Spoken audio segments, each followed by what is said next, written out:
I'm incredibly honored to announce our keynote speaker, Onwurah. Chi has made deeply inspiring contributions to the tech sector in UK society through long-standing public service, deep technical expertise, and her distinguished leadership as a recently elected Chair of Science, Innovation and Technology Committee of the House of Commons in the UK Parliament. She is a British politician representing Newcastle upon Tyne Central and West in the House of Commons. She was first elected in 2010 to represent Newcastle Central, and she is a chartered engineer, electrical engineer, and before entering Parliament, spent over 20 years working on engineering projects around the world. We're deeply honored that she is joining us today and look forward to her remarks.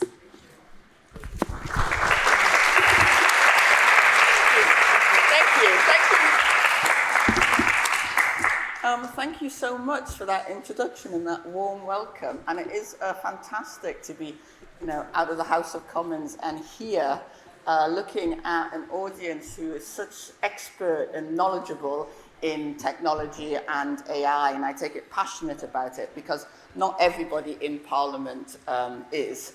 And, that is one of the things that I want to change as the chair of the Select Committee on Science, Innovation and Technology. But really, it's a privilege to be here. And I did come, partially, the reason why I was keen to come was to learn. And it was really good to be able to watch, even if it was only part of that panel, and to hear,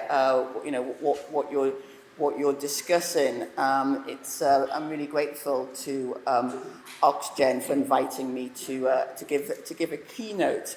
And I want to speak on the theme, which follows on very well from the panel, of artificial intelligence in the public interest, something I'm absolutely passionate about. And as we heard from the panel, politicians and policymakers across the world really are grappling with the potential impact of generative AI on our politics and on our society, as well as the practical ways that we can harness it for the benefits of our citizens, and particularly in delivering public services.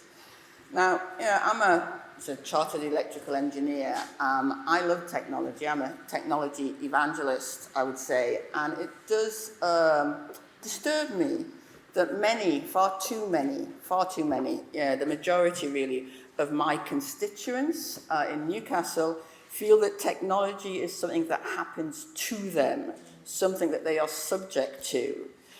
And as they feel as though opaque new products that they have no control over from tech giants far away are having an increasing impact on their lives, and that they have no power to change this. And so as the representative of the people in Parliament, our role as parliamentarians is to demonstrate that the opposite is true, really. That through close cooperation with the widest range of perspectives, we, the people, can steer and shape new technology to work in our interests. Now, as you've heard, before entering Parliament, I worked as a chartered engineer all around the world, designing and building out the networks which now make the internet, fixed and mobile networks. And I always say that I went into politics for exactly the same reason I went into engineering, which is to make the world work better for everyone. Now, my view, engineering does that, and politics and politicians, at our best, we do that too. But I appreciate that defining the public interest is sort of easier said than done. In politics, it can be one of those phrases that gets invoked, or almost anything, or in any situation, as if it was a clear statement of intent. The public interest, the will of the people, or take back control. But it's not just a rhetorical turn of phrase. Now, the idea of the public interest may not be universal or rigidly defined, but it is the guiding light of good government in a democracy. And at election, the parties put forward their visions of the public interests, their plans to advance the well-being of the public, uphold good government. And in the election, we arrive at a democratic result that reflects the public's view. And I am, of course, so grateful that after 14 years in opposition, at the last election, the public decided to elect a Labour government. But the idea of public interest is also something that is evergreen, that officials pay heed to, whether in awarding grants or considering requests for information, regardless of who is in power. Now, one of the greatest features of our civil service is the commitment to public interest ideals, transparency, accountability, fairness, and the best use of public resources. And of course, we'll see that highlighted in the budget in 2 weeks' time. But these are cherished democratic values. And in an era when authoritarianism is on the march across the world, it's important that we defend them. So I suppose, the question is, where does generative AI enter this conversation?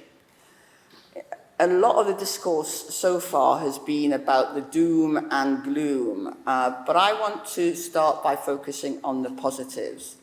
I hold the previous Conservative government to account for many things, but I think they really failed to tell a positive story about the role of AI, and particularly in public life. We had a Deputy Prime Minister who was running around the civil service looking for jobs to cut with his AI hit squad and boasting about that to the press. That's not a great place to start. And likewise, the Prime Minister, who went to great lengths to host the AI summit and clearly had significant interest in tech and even fanboying Elon Musk, he was telling this public that AI could end the world, but we didn't really have to do anything about it right now. In contrast, as the Labour Science and Tech team, I was part of the Labour Science and Tech team at the time, we tried to tell a much more positive story about how AI can be shaped to serve the public good. Our industrial strategy, which I worked on whilst Shadow Minister, it's now in Johnny Reynolds' business team, that had data for the public good as a key pillar. And I'm glad to see that that's reflected in the Industrial Strategy Green Paper that the government published earlier this week. That paper rightly emphasises the role of innovation and the diffusion of technologies like AI in driving growth in our key sectors. And I think I heard the panel mentioning life sciences. That's long been a jewel in the crown of the British economy. And a report on generative AI by Accenture found that its application in the life sciences could bring new medicines to market up to 4 years faster than the present day. That's a real win. And in this era of breakthrough treatments, faster drug discovery will help to transform patient outcomes and the economy. And Novo Nordisk, through Ozempic, kept the Danish economy from recession last year. And as we look to achieve the highest sustained growth in the G7, we need an industrial strategy that helps shape AI-enabled sectorial growth. An economic strategy that emphasises the cross-sector applications of AI and the need to diffuse AI to boost productivity across the economy, so in all types of businesses, not only high-tech businesses. So that is, for me, that is unambiguously AI for the public interest. Now, if the UK economy had grown at just the average rate of the other OECD economies under the Tories, our economy would be £140 billion larger today. That would be money in the pockets of my constituents and more money to invest in public services without a single change to tax rates. Indeed, looking at public services, there's huge potential for AI to improve outcomes to the public. So in August, the Global Education Innovation Summit in South Korea, the government announced that it would be pooling documents like lesson plans and curriculum guidance to create a content store which would allow generative AI firms to train up their models with government-certified information. The aim is to enable new tools to help teachers to mark homework, write creative lessons and save time, helping achieve our mission to break down barriers to opportunity for everyone. So that half of teachers are already using AI. So by supporting the development of better tools, the government is meeting the profession where they are and setting them up for success. And that's about enabling teachers, supporting teachers. It's not getting rid of teachers and teaching jobs. That is truly a win-win, and for students as well, who can then have more time with their teachers. And likewise in the NHS, there's huge scope for generative AI to support management, which is not a dirty word, and boost the productivity of hospitals and GP surgeries. Public sector productivity is one of the most pernicious challenges in Britain, and the public directly face the consequence as the users and funders of public services. And just so I spent last week on crutches in the House of Commons, which is probably the worst building to be on crutches in. It's got staircases everywhere, a bit like Hogwarts. What happened was I sprained my ankle whilst taking a few days holiday in Paris over recess. Now, I didn't have my European health card, so I was sat in the hospital Saint Louis trying to apply for it online whilst I waited for an x-ray. Now, all the way around, while terrified, I'd broken my foot and wouldn't be able to go out door knocking the next weekend. Well, it was just a sprain. So I was out door knocking. Yeah. But so it was great, if you like, that I could apply for it online, the European health card. But my application was rejected because the app couldn't validate my address in the UK. Now, even though every NHS appointment I have had for the last 2 decades has gone to that address. And that is, that's not, a question of generative AI, you might say, just joining up databases and stores. But I do see generative AI, and I'm interested in your views of that, as having great applications in the NHS by simply giving better access to existing data. And our science secretary, Peter Kyle, talks about I think it's the week lost by ordinary people every year, engaging with public services which can't answer basic questions like, where do I live, quickly and easily. And I think we're really fortunate to have a science secretary who really grasps the opportunity that presents to us, who understands just how transformative AI could be in improving public services and delivering in the public interest and improving the interface that the public see when they engage with public services. And that's why I was really encouraged also that the Department for Science and Innovation and Technology has become the digital hub of government to drive adoption. And it means that as the chair of the Science Select Committee, we will be scrutinising that. And I'm also, it's great to see the Regulatory Innovation Office. There's obviously discussion of AI regulation. That's now taking shape, and that will shape a pro-innovation regulation, making our regulatory system a platform for innovation and competition, and removing some of the barriers and confusion that might hold back new tools. And I know that some they have to face into a wide range of regulatory agencies, and this will help simplify that. So I was previously head of technology at Ofcom. That was my last proper job, as my constituents say, before coming into Parliament. And I know from experience that regulation can be a barrier to innovation, but it can also be an enabler. Attracting a consistent, well-shaped regulation can attract investment and also competition into new markets. And so the innovation and adoption agenda, that's part of the innovation and adoption agenda that I've consistently advocated for in Parliament. And I also think Parliament certainly has room to change, In my own office, I can see huge potential for AI to automate routine tasks, I'm lucky enough to get a lot of invites, like this one. As the chair of the Science Select Committee, there was a young woman in my office who currently spends 3 days a week printing out invites, collating them by day, by hour, by organization, and setting them out so that I can decide whether I want to accept them or not. Now, she is capable of so much more. And I know that AI is capable of generative AI trained on, on my data, could be doing that job for her, freeing her up.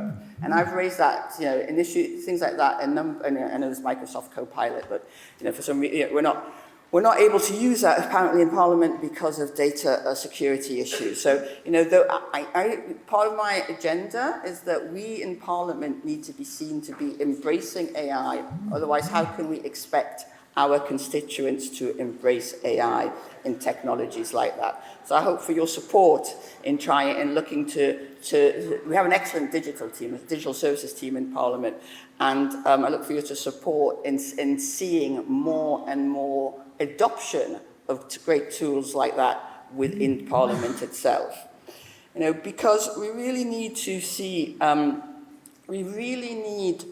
more faith in more people having more confidence in politics and politicians. And by transforming public service delivery from MPs' offices to the NHS, generative AI can help boost public faith and confidence in public services delivery, and as a consequence in the democratic values that underpin our idea of public interest. As Dario Amodei, the CEO of Anthropic, noted in a recent essay, poorly implemented services are currently a major driver of cynicism about government. And that's a problem that I believe AI-enabled boost to public services productivity could help to remedy. Now, under the last government, the tax burden reached a 70-year high, while satisfaction with public services plummeted. We should be looking at generative AI as an opportunity to improve faith in democratic outcomes. And that, as the chair of the Science Select Committee, I'm looking to, with my committee, at ways we can hold the government to account on that. Now, equally, and I will finish by talking a little bit about some of the risks and downsides of generative AI as it concerns the public interests. I mean, obviously that includes the big existential threats, as well as short-term risks to fair outcomes and the common good. So recent experience should act as a warning, whether it's deep fakes of Keir Starmer or Taylor Swift. There are profound questions about trust and misinformation that need to be considered, and which I do feel are taking place right now. And also with both Keir and Taylor, there was an issue around the ownership of their own ID, but also issues of content creation and IP and the data on which generative AI models are trained. Or there's the example of the off-qual algorithm for the A-level results in 2020 when COVID-19 meant that students couldn't take their exams. And the Open Data Institute noted that the shambolic unveiling of A-level results algorithms have done immeasurable harm to trust and confidence in the use of algorithmic systems by public bodies. So I'll quote for them again because I think they get to the fundamental issue. The question of who is making judgments is important to the public, and trust in decision makers can be fragile.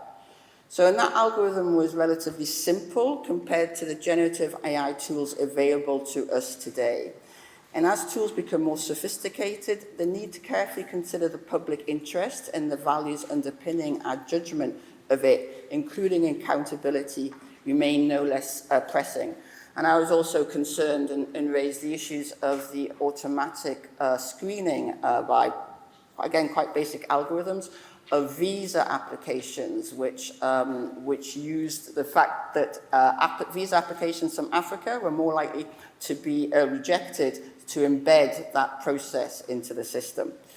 So, you know, one of the great sort of challenges is to, for government is to uphold and grow public confidence in the way in which generative AI is used in the public sector. And you know, the example I talked about earlier, the content store for training AI tools for teachers, that's one example of good practice.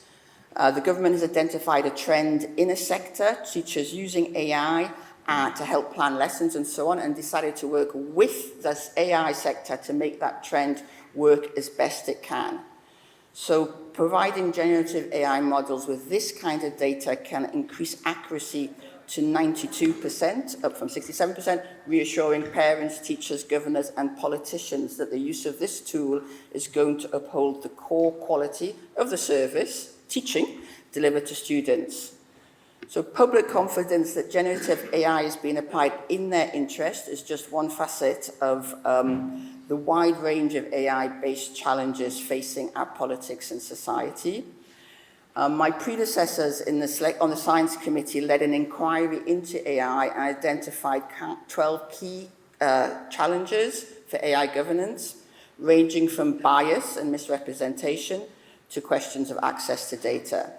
So policymakers in government grappling with the public interest and how AI can be used within the framework of the public interest values, including transparency, accountability, and equity, we will need to carefully consider each of these challenges.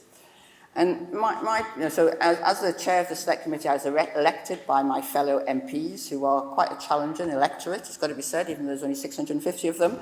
And my pledge to them was to focus, that the Select Committee would focus on issues of public interest, as well as on growth and on neglected areas of science policy. And in this era of digital transformation, both in the private and public sector, I think there are few technologies which offer as many risks and opportunities for our public and private lives as generative AI. So that's why I thought this summit, this conference was so important. That's why I'm glad to be here with you. That's why I'm glad that you're having the discussions and considerations that you are. I recently also met with OpenAI, and we had a panel at the Labour conference with OpenAI as well. And they talked to me, I was impressed by their focus on the social impact at a time of rapid technology change. And I think, we're talking in comparison to what happened with the rollout of the adoption of the internet, where there was huge resistance to any kind of regulation, and there was not enough discussion of the opportunities and the threats that technology would bring. And we have, and the importance of competition there as well. I think we are having a good debate on regulation in AI. I think we need to continue to do that. There's much yet to be decided and shaped by the industry, as you can see just from the programme of this conference. And society, civil society and government need to work with the sector to shape both the applications and also the regulatory environment in the years ahead. So I hope you have a fantastic time for the rest of the conference. I'm going back to Newcastle, best place in the world, obviously. I hope I'm feeling inspired by the potential and the opportunities and the way in which we can tackle the challenges of AI, generative AI, for the common good. Thank you very much.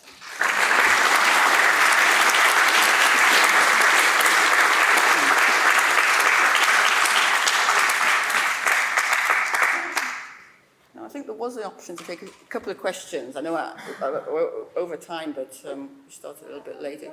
A couple of minutes. Yeah, sure. You can get some water. Oh. Anybody have any questions? Can you say who you are? Hello, yeah, of course. Hi, I'm Emma from the Lecturers. Thank you. Well, I quoted you. Very You're welcome. Yeah. So I was very encouraged as what you need to see in the industrial strategy green paper, the mention of data and the importance of data. I think a lot of us that work in the data environment, the ecosystem, have felt maybe over the past 3 or 4 years that the data layer has been somewhat neglected in considerations of AI. But as Nigel Shadbolt has said, without data, there is no AI. So I wonder what you and your colleagues are going to be doing to make sure that that data infrastructure layer is right, that that piece of essential national infrastructure is embedded. Well, that is a huge question but fortunately, not fortunately, but it is something that this government and Labour in opposition looked at closely and is followed closely. And so, as you know, there's a number of dimensions to your question. There is, one of the things one thing we've done on one end, is include data centres and data in critical national infrastructure, which you may find it strange to hear was not the case beforehand. We've set out that data, I don't know quite where to start, or what's the best diplomatic way to describe how data sharing happens now. Or doesn't happen now, or the many different ways in which it can or cannot happen, and the lack of clarity over which frameworks work well.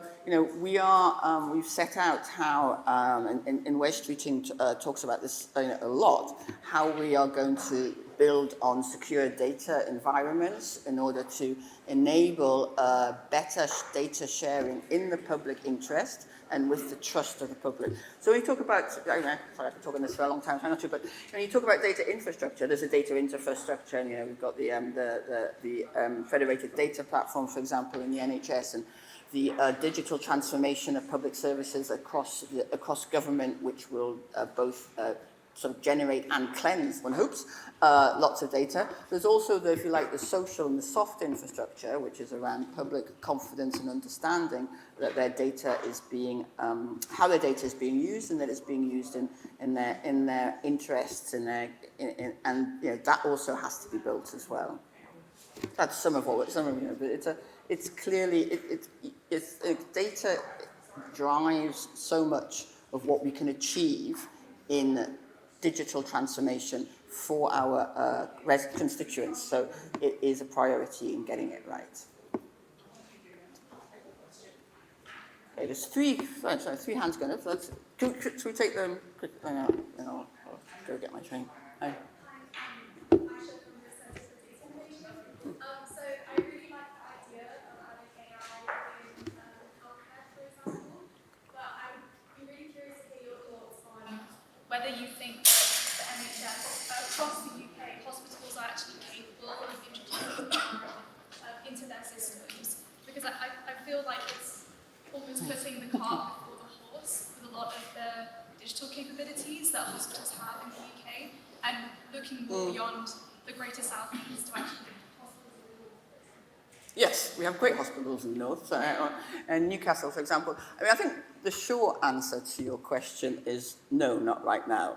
When we have organisation, and Wes says the NHS is broken. I think that when you have staff who are overworked and you have a huge, just getting the day-to-day, right? Just actually, saving people's lives and treating them, is their priority. And so adoption of innovation, in the NHS has been a challenge, particularly over the last few years.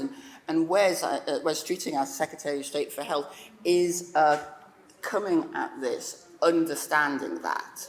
And so whilst right now, I think we found there's still hospitals using Windows 7, is it? So you're not going to put AI on top of that. But, working with the workforce plan and working with the care boards and ensuring that is the only way that the NHS can grow to meet the challenges now and the challenges of the future. I have confidence that we will be able to drive diffusion through the NHS. I'll take one more question. I just say it's great to have all-female question panel in there, so thank you. Hi, my name is Letitia Bertrand, and I'm currently going to school at University of Oxford, Site Business School, AI for Business. I had retired, actually, from America's corporate world after over 30 years, and I went to Africa to retire. When I got there, I realized there's so much work to be done there. So I got out of retirement and came to school here. So what I do now is AI awareness, and I do a lot of AI awareness sessions for ranges from faculty of laws to organizations dealing with credit administrations, public service, women in business. What I found so far is that we still need more encouragement, more engagement from the government. Right. What would be your advice to African countries? Because I created an NGO, AI for Africa Empowerment Foundation, so I can train over 100 million people. That's my personal goal. I've started, Right. and okay, well, that's great. Sorry, I've got to go get my train. Your question is? yeah. So my question is, what would your advice be to the government in Africa to encourage and to accelerate the progression of AI? Yeah, well, firstly, in speaking as a chair of the All-Party Parliamentary Group on Africa, I would not give advice to governments in Africa. You know, I think I would listen to what governments in Africa are looking to do and achieve. And having done that, because we do work with African voices both in Africa and part of the African diaspora in this country. You know, it is really important to have the kind of, you know, to try to have, and there's obviously different issues and challenges facing different countries, to try to have the sorts of debates and discussions that we're having here. What I am concerned about is companies and organizations, particularly companies on times using African countries as sort of test beds for things, for applications that they don't feel they'd be able to do here. And so I think it's really important that in the different international forums that we have, and using our international development funding, which the UK is a significant player in, working with African-based scientists and organizations to ensure that there is as high a level of debate and discussion on these issues in across the world as is possible. Because AIs are having rolled out Nigeria's first GSM network. It is really possible for countries to skip generations of technology and be leading in those new technologies, whereas even though they may not have had haven't have the previous set of infrastructure embedded. And with that thought, I have to run because I've got to get a train. Thank you very much.